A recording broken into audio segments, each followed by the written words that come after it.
First of all congratulations, आपका खेल लोगों को काफ़ी पसंद आया, आपको लोग काफ़ी पसंद कर रहे हैं, लेकिन कहीं ना कहीं कहा जा रहा है, लोग ऑडियंस कह रही कि ये जो एविक्शन था अनफेयर था, तो इस पर आपका क्या रिएक्शन है? बिल्कुल सही कहा जा रहा है। ये जो एविक्शन हुआ है, मैं एविक्ट हुई हूँ इस गेम से, वो अनफेयर था। मुझे इस गेम में अभी और खेलना था, मैंने तो खेलना स्टार्ट ही नहीं किया था। और मैं अगर निकली हूँ इस घर से तो वोटिंग की वजह से नहीं निकली हूँ। मुझे पूरा सपोर्ट मिला है जनता का, पर जो अंदर घर वाले थे, घर वालों की वजह से जो है मुझे इस गेम से आउट होना पड़ा, निकलना पड़ा। तो ऐसे कौन से घर वाले लग रहे थे आपको कि जिन्होंने कहा कि आपको निकलना चाहिए, जिन्होंने आपको सपोर्ट नहीं किया? जी, सबसे पहले दीपक जी, क्योंकि उन्होंने मुझे नॉमिनेशन की उसमें डाला था, और दूसरा नेजी भाई। और नेजी भाई का मुझे बुरा नहीं लगा, क्योंकि उन्होंने कल के एपिसोड में बोला है कि मैं बहुत मतलब मुझे बहुत बुरा लग रहा है कि पायल मेरी वजह से गई है, और शायद मेरा वो डिसीज़न गलत था। तो जो एक थोड़ा सा दुख था मुझे भाई को लेके कि उसने उन्हें ऐसा बोला, वो अब क्लियर हो गया है कि उनको ये एहसास हो गया कि उनकी वजह से आज मैं उस गेम में नहीं हूँ। पर दीपक जी के लिए मुझे बिल्कुल भी सरप्राइज़ नहीं हुआ, क्योंकि वो ऑलरेडी अपने दिमाग में ये चीज़ बिठा के बैठे थे कि ये तीन लोग एक ही घर से आए हैं और इनके तीन वोट एक साथ हैं, ये मिलके खेलेंगे। उन्होंने हमें इंडिविजुअल देखा ही नहीं, और वो चाहते ही नहीं कि हम इंडिविजुअल इस गेम में रह के खेल सकें। वेल आपने दीपक जी की बात करी, मैं बात करूँ नीरज जी की। उन्हें ऐसा लगता है कि दीपक एज अ विनर निकल सके। वो बहुत अच्छे प्लेयर है, जस्ट बिकॉज वो भी व्हील चेयर पर है, या उनका फ्रैक्चर है, इसी वजह से वो अपनी गेम को ज़्यादा एक्सप्लोर नहीं कर पा रहे। क्या कहना है आपको इस बारे में? मेरा कहना ये है, दीपक जी बहुत ज़्यादा एक्सपीरियंस्ड है, उनको चीज़ें बहुत ज़्यादा पता है हम लोगों से ज़्यादा। ठीक है, पर जो उनकी मेडिकल कंडीशन है उसकी वजह से वो उस गेम में अपना जो उनको देना चाहिए वो नहीं दे पा रहे हैं। वो मेडिकल कंडीशन की वजह से बेड पे रहते हैं, उनको बेड से उठा के मेडिकल रूम तक ले जाने के लिए भी दो लोगों की ज़रूरत पड़ती है। तो मुझे ऐसा लग रहा है कि उनको इस वक्त ना बुला के शायद नेक्स्ट सीज़न में अगर बुलाते तो वो शायद बहुत ज़्यादा अच्छे से खेलते और शायद विनर भी हो सकते थे। पर इसी के साथ साथ ये भी जानना चाहेंगे, शिवानी का और अरमान जी का जो फाइट हुआ था, उस दिन मॉर्निंग में, अगले दिन मॉर्निंग में सना मकबूल, पलोमी और शिवानी बैठी थी, और अरमान सामने की तरफ बैठे थे आप लोगों के बीच में। तब शिवानी को उन्होंने ये कहा था कि ये इंसान पर भरोसा नहीं करना, और वहीं हम दूसरी तरफ सोशल मीडिया पर देख रहे कि शिवानी ऑलरेडी एक ब्लॉग बना चुकी है अरमान जी के साथ। मतलब वो उनको पहचानती है 2 साल पहले की। वो 2 साल पहले एक्चुअली क्या था कि मेरी एक हम लोगों की ग्रैंड मैरिज हो रही थी, मेरी और अम्मान की। मेरा सपना था जो वो पूरा कर रहे थे। तो उस ग्रैंड मैरिज में शिवानी ऑल्सो इनवाइटेड, वो इनवाइटेड थी। उस टाइम तकरीबन उसके 1.5 मिलियन या 2 मिलियन सब्सक्राइबर थे यूट्यूब पे। तो वो हमारी शादी में आई थी इंजॉय करने, तो वो 2-2.5 साल से हमें ऑलरेडी जानती थी। जी। जी। वेल अभी ये जो उन्होंने कहा है कि इन पे भरोसा नहीं करना चाहिए, वो बहुत शातिर है, क्या कहना चाहोगे इस चीज़ को लेकर आप? शिवानी के लिए आप बोल रहे हैं? यस। जी, शिवानी, क्योंकि गेम के अंदर आने के बाद जिस जिस शिवानी को हम जानते थे वो शिवानी उस गेम में रही नहीं। वो मतलब कहते हैं ना कि वो पहले से प्लान करके गई है, मुझे ये करना है तो मैं कैमरे के सामने रहूँगी, मैं ज़्यादा दिखूँगी।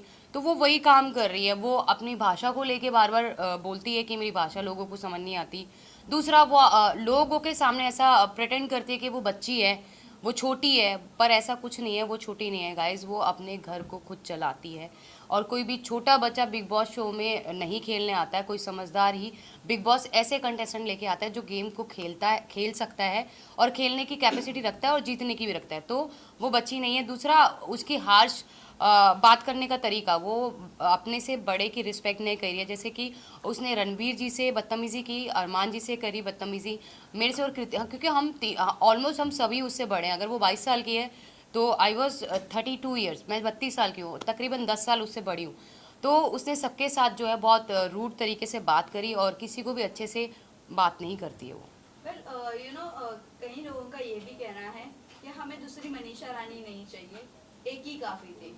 तो आपको लगता है वो मनीषा रानी बनने की कोशिश कर रही है और दिल जीतने की कोशिश कर रही है लोगों को? पर जो मनीषा रानी ने जो खेला और उसने अपने आप को दिखाया है बिग बॉस में, वो एक पॉजिटिव वे से, उसकी सिर्फ लैंग्वेज सेम थी पर वो बिल्कुल भी अपनी शिवानी जैसी बिल्कुल भी नहीं थी। उसका नेचर बहुत ही अच्छा है और शिवानी जो है लोगों को डोमिनेट कर रही है। वो जिस तरीके से चिल्ला चिल्ला के बोलती है अपनी बात आगे रखने के लिए, वो चिल्लाती है लोगों के सामने, बदतमीजी करती है। जैसे बहुत सारे लोग, ऑलमोस्ट सभी लोगों से उसकी सिर्फ चंद्रिका और सना मकबूल और विशाल, शायद विशाल से भी उसका झगड़ा हो चुका है। ऑलमोस्ट सभी घर वालों से उसका झगड़ा ऑलरेडी हो चुका है। तो मनीषा ऐसी नहीं थी। मनीषा बहुत अच्छा पोलाइटली सबके साथ थी और बहुत अच्छा रिलेशन बना के गई सबके साथ। अगर आप लोग आपके रिश्तों के बारे में बाहर बहुत ज़्यादा ट्रोलिंग चल रही है, आप आपके रिश्तों को क्या कहना चाहोगे? रिश्ते के बारे में लोगों को क्या कहना चाहोगे जिस तरह से बाहर लोग एक्सेप्ट नहीं कर रहे हैं? वही आपके यूट्यूब पर आपके फैन फॉलोइंग ज़रूर होंगे, बट जब OTT पर आने के बाद वो चीज़ें लोग एक्सेप्ट नहीं कर रहे, क्या कहना है आपको इस बारे में? देखो, हमारा रिलेशन ऐसा है, मैं मानती हूँ कोई भी इस रिलेशन को एक्सेप्ट नहीं करेगा और समाज तो बिल्कुल भी नहीं करेगा। पर बहुत सारी परिस्थितियाँ ऐसी हो गई थी हमारे रिलेशन में। हम लोग तीनों 1-1.25 साल के लिए अलग भी हो गए थे, हम सेपरेट भी हो गए थे, वो भी करके देख लिया था। पर जो बहुत सारी परेशानियाँ, तकलीफ़ हमने झेली है, मरने की कगार तक हम तीनों पहुंच गए थे। पर उन सबको समेट के हमने वापस अपने रिलेशन को बनाया है और इस रिलेशन में आज इतना प्यार है कि दुनिया की कोई भी ताकत हम तीनों को अलग नहीं कर सकती है। पर इसी के साथ साथ हम समाज को ये मैसेज देते हैं कि हम लोग 2 शादियों को सपोर्ट कभी नहीं करते हैं, ना ही ज़िंदगी में कभी करेंगे। ये गलती अरमान जी से हुई है, वो ये चीज़ मानते हैं, उनसे ये गलती हुई है। बहुत सारे लोग बोलते हैं कि हम पॉलीगमी को सपोर्ट करें 2 शादियों को। नहीं जी नहीं, हम बिल्कुल भी नहीं कर रहे हैं। हम अपने हर व्लॉग, हर न्यूज़ चैनल पे जब हम अपना इंटरव्यू देते हैं तो हर जगह बोलते हैं कि प्लीज़ हमसे ये गलती हो गई है, आप लोग ना करें, क्योंकि हमारे जैसा अंडरस्टैंडिंग, हमारे जैसा प्यार एक औरत और दूसरी औरत के बीच में नहीं हो सकता है। पायल, अभी जिस तरह से आपने कहा कि बहुत ज़्यादा चीज़ें हुई आपकी लाइफ में, बहुत स्ट्रगल्स भी हुए हैं। अब जब आप बिग बॉस पर आते हो और इतना डार्क फेस को वापस से एक बार रिपीट किया जा रहा है, सेम चीज़ें रिपीट की जा रही है, ये कितना मेंटली टॉर्चर है? और इससे अभी उगना चाहोगे या वहीं पर वो सब मेमोरीज अभी रिकलेक्ट करते रहना? नहीं नहीं, बिल्कुल भी रिकलेक्ट नहीं करना। अब उस फेज को हम बिल्कुल भूल चुके हैं। पर क्या होता है ना कि आपकी कुछ चीज़ें, जो कुछ इमोशन जुड़े होते हैं आपकी लाइफ के साथ, तो वो उस समय के साथ भी हमारे थोड़े, मेरे अलग हैं, अरमान के अलग है, कृतिका के अलग है, इमोशंस हैं।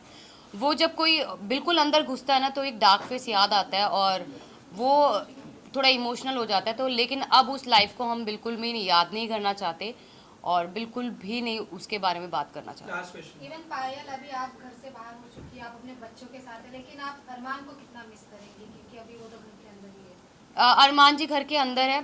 मैं उनको मिस नहीं करूँगी क्योंकि मैं उन्हें रोज़ 24 आवर्स लाइव देखूँगी और उनके हर एक जितने भी एपिसोड्स आएंगे वो देखूँगी। उनको मिस नहीं करूँगी क्योंकि ऑलरेडी उनके पास कृतिका है उनके सपोर्ट के लिए। पर बाहर से फुल सपोर्ट दूंगी। जितने भी लोग मुझे यहाँ पे देख पा रहे हैं, आप लोगों ने मुझे बहुत प्यार दिया, मुझे बहुत सपोर्ट दिया। मुझे पता है मैं जो है, नॉमिनेशन मेरी अगर हुई है तो वोटिंग की वजह से नहीं हुई, मुझे फुल सपोर्ट मिला है घर वालों की वजह से मैं बाहर आई हूँ। मैं यही कहना चाहती हूँ जाते जाते कि आप लोग जी भर के, दिल खोल के अरमान और कृतिका दोनों को वोट कीजिए और उनकी आगे की पर्सनैलिटी आपको जो है गेम में देखने के लिए मिलेगी कि वो जेन्युइन है कि नहीं है। वन लास्ट, जाते जाते लास्ट क्वेश्चन, जिस तरह अभी आपने मेंशन किया था, एक प्यार को पाने के लिए आपने अपनी फैमिली को खो दिया था, अब आपकी फैमिली का क्या फीडबैक है जब बिग बॉस से बाहर आ गई हो? मेरी फैमिली का कोई फीडबैक नहीं है और मुझे नहीं लगता कि उनको मेरे फेम से, मेरे पैसे से कोई लेना देना है, क्योंकि ऑलरेडी फेम मेरे पास है। लोग मुझे जानते हैं, मेरे यूट्यूब से, मेरे इंस्टा से लोग मुझे जानते हैं। अगर ऐसा कुछ होता तो वो 13 साल में वेट नहीं करते मेरे पास आने के लिए। तो बिग बॉस OTT से उन लोगों को कोई फ़र्क नहीं पड़ने वाला। Thank you so much. Thank you. Photo में टेबल हटा दो ना। मेरा बेटा ले लेना फटफट।